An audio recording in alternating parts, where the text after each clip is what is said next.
Magandang araw po sa inyo. Magandang araw sa iba naman po magandang gabi, no? At yung iba naman magandang hapon. Kung ano yung lugar, kung nasaan kayo, ha? Ako po si Madam Mamay, ang inyong tarot guide. Na lagi niyong makikita, ha? Matatagpuan sa TikTok live. 1 to 5 or 8 to 12. Sipag tayo, no? Masipag tayo. At paalala lang, ha? Ito lang ang ating number, no? Hindi po tayo nagme-message sa kahit kanino, ha? Kayo po yung magme-message sa amin. Ano itong energy na to, no? Na nakikita natin, no? Nakikita ko, naririnig, no?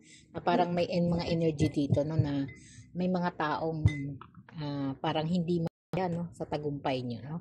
Bakit ang daming taong inis na inis at labis ang inggit sa'yo? Ito to, ha? Bakit nga ba, no? Bakit nga ba maraming taong inis na inis sa'yo at labis na inggit sa'yo? Ano bang meron sa'yo, ha?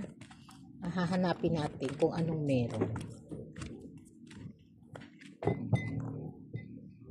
Ito na ang energy na to. Bakit ang daming taong inis na inis at labis ang inggit sa'yo?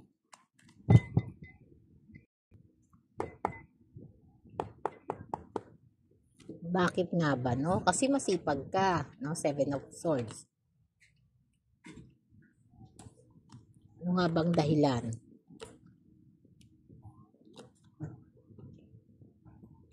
Meron tayong 7 of Swords, no? Sinasabi dito, ha? Kasi magaling ka, no? Magaling. Magaling sa lahat ng bagay, masipag, no? Magaling, masipag, may pera, maganda, gwapo, no? Ayun yung mga pinapakita dito, ha? At ikaw yung tipo ng tao na alam mo kapag ang kaharap mo ay sinungaling o alam mo kapag ang tao ay inis sa'yo, ramdam mo agad, no?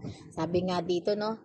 Ikaw yung tipo ng tao na talagang secure lang sa sarili, no? Dahil siguro sa mga naranasan, no? Ikaw din yung tipo ng tao na talagang kung kinakailangan mag-OT, mag-double time, no? Gumawa ng another job, no? At ikaw din ay matyaga, ha? Sa lahat ng bagay, no? Sinasabi dito talagang ano ka, no? Parang galit ka rin sa mga sinungaling, no? At syempre, paminsan-minsan gumagawa ka rin na, ha? Okay lang naman yun, basta sa ikabubuti, no? At sinasabi pa rin dito, no, na talagang ikaw yung tipo ng tao na talagang pag ginusto mo, gusto mo, no? Parang pag gusto mong bumili ng bagong motor, bibili ka. Pag gusto mong bumili ng magandang makeup, bibili ka, no? Kaya nabibili mo yung gusto mo. Kaya bakit nga ba, no? Maraming tao ang naiinis sa'yo, no? Bakit ang daming taong inis na inis at labis ang inggit sa'yo, no?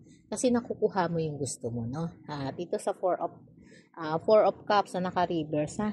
Sinasabi rin dito kasi aware ka sa lahat ng bagay, no? Sa lahat ng sitwasyon.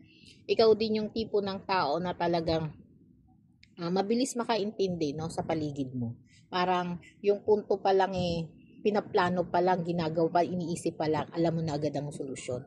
Ibig sabihin, matalino ka, madiskarte, no? Magaling ka sa parang problem solving, no? Tapos pag nanamit ka, wow, no, simple pero bongga, no? Andun yung mga emosyon na yun, no? Pag lalabas ka ng bahay, titignan ka pa, no? Parang tititigan ka pa ng napakasama, no? Kasi nag-ini-evil eye ka nila, no? Ito yung parang may mga sitwasyon na ini-evil eye ka nila, parang minsan sa sobrang inggit na nila sa'yo, nasa sobrang dami ng inis nila sa'yo, no? Gusto ka na nilang saktan, no? At natutokso talaga sila sa'yo dahil maliwanag ka, ha? Ibig sabihin, no, sila ay hindi mabuti, kaya ganon, no? Kaya alam mo naman ng Diablo, pag ang Diablo ay galit, no, parang dudukdukin ka niya, no, dahil nasa mabuti kang landasin, no? At parang tinutukso kanilang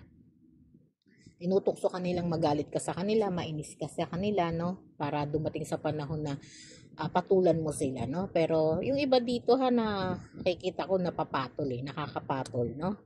Yung iba naman talagang nasa loob lang yung inis nila dahil dun sa mga reaction, sa mga sinasabi, no, parang binabato sila ng walang kadahi-dahilan, no?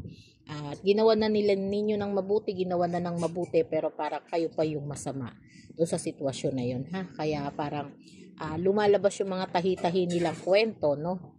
At dahil doon, no? Doon sila nagagalit, no? Doon sila naiinggit sa'yo dahil hindi ka nila mapabagsak. No, at andito ang the moon, no? Sinasabi dito sa the moon, ha, na parang nagmi-mirror siya sa sarili nila yun, no? Na parang yung sitwasyon na yun nakangiti sila sa'yo, umingiti sila sa'yo, bumabati sila, ay, ang ganda mo, oy, ang gwapo mo, no? Ay, ang yaman mo, no? Tapos, oy, ang cute mo, pero deep inside, no, galit na galit sila sa'yo, ha? Hiding enemies, no? Na talagang mararamdaman mo na andun yung galit nila sa'yo, ha? At iniintay nilang ikaw ay magkamali, no? Na pag nagkamali ka, siguradong sila yung unang masaya dun sa sitwasyon na yun, no? Paano nga bang hindi sila maiinggit dahilan, no? Kasi wala silang focus sa sarili nila. Takot silang malamangan. Kaya yun yung mga sitwasyon na dahilan, no? Kaya sila naiinggit sa iyo at naiinis sa iyo kasi nagagawa mo yung mga bagay na gusto mo, no? Syempre, swerte ka rin, no? Sa magulang, kung single ka, no? Swerte ka sa magulang, swerte ka rin sa pangarap mo dahil nakakapag-aral ka. Yung iba naman swerte dahil may mabait at gwapong boyfriend, no? At mahal ng pamilya. At yung iba naman swerte dahil maganda ang girlfriend o maganda ang boyfriend, no? Na nasa ganong sistema, ha? At mahal din ng pamilya, di ba? Yun yung mga sitwasyon na parang pangarap nila, nakuha mo, no? Nakuha nyo. Kaya ito yung sitwasyon na parang dito natatakot sila, no? Natatakot sila na mas malamangan nyo sila, no? Dito sa Six of Swords, no, pinapakita pa rin po dito, no, na yung emotional nila, no, yung inis nila sa iyo mas lalong tumataas, no, kasi nakikita nila nagsasucess ka, no, nagsasucess ka sa lahat ng bagay at dumadating ka doon sa punto na kahit nagagalit sila sa iyo, naiinggit sila, inaabutan mo pa rin sila, no, binibigyan, nginingitian, no, at hindi mo binibigyan ng pagkakataon yung sarili mo na mainis. Pero yung iba napapatol, ha, nakakapatol, no? Yung iba talagang napapaaway dahil dito sa mga taong madami. Bakit ang daming taong naiinis at labis ang inggit sa iyo, no? Minsan napapatulan, ha? Bakit nga ba, no? Dahil dito nakikita natin, successful ka po, no? Kahit anong problema at ang dumating sa buhay mo, no? Kahit yung iba dito nakikita natin nahiwalay, ha? Yung iba mga nahiwalay sa boyfriend, nahiwalay sa asawa, nahiwalay sa magulang. Pero, no, nakatayo pa rin sa mga paa, no? Yun yung mga ganon, ha? At kahit anong paghihirap ang pinagdadaanan, nagiging matatag pa rin po, no? Kasi sila, kumpleto nga sila, meron nga sila pero hindi sila masaya, no? Hindi kagaya mo, masaya ka, linis ang isip mo, maayos ang pamumuhay mo, no? Kaya nandoon yung panahon na talagang may karapatan sila mainggit sa'yo, no? May karapatan silang mainggit sa'yo pero wala silang karapatang mainis, no? Kasi ikaw kasi matiisin, no? At saka nakikita mo yung kabutihan, no?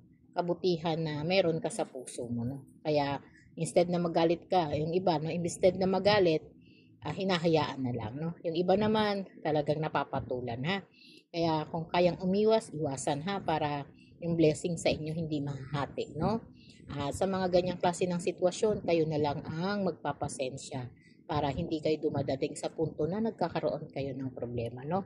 Bakit ang daming taong naiinis at labis ang inggit sa iyo? Kasi successful person, no? At very strong. At yun lang po, no? Yun yung mga bagay na talagang kailangan yung ingatan. Okay po, maraming pong salamat. Salamat po.